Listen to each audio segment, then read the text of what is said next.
this is Jacob posting a response to lesson 5 relating to others in small groups. So for the first question, how does power influence relationships and overall mission success? I believe it depends on how power is used within a group. If the power is used in a productive way, then the group member or members fill an appropriate role which then positively contributes to the group's goal. The inverse can be said of power if it is used in a negative way.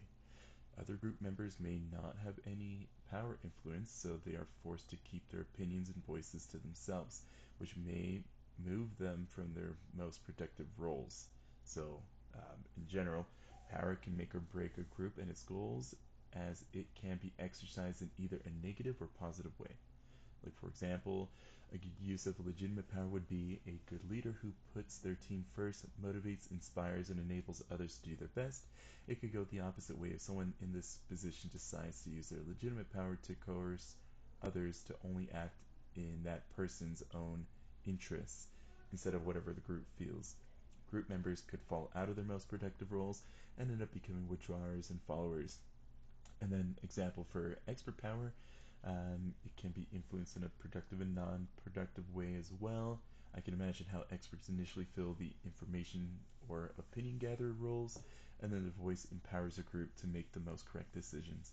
However, if they switch to be blockers who then let small details get in the way of making progress, once again, the other group members may feel cornered and may not have the knowledge or ability to speak up against the experts. Reference power, while it is not needed, can be applied to any member of the group and greatly contribute to the group's success.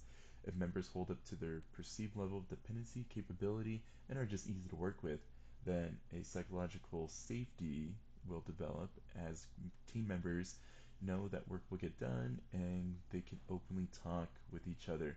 However, if this charisma can also be used negatively if they end up filling a negative individual role, like an aggressor, blocker, or clown that can lead others to also not being productive. Second question, how can diversity apply to more than just race or ethnicity in small group communications? Why is it important to identify other multicultural aspects of communication in this environment?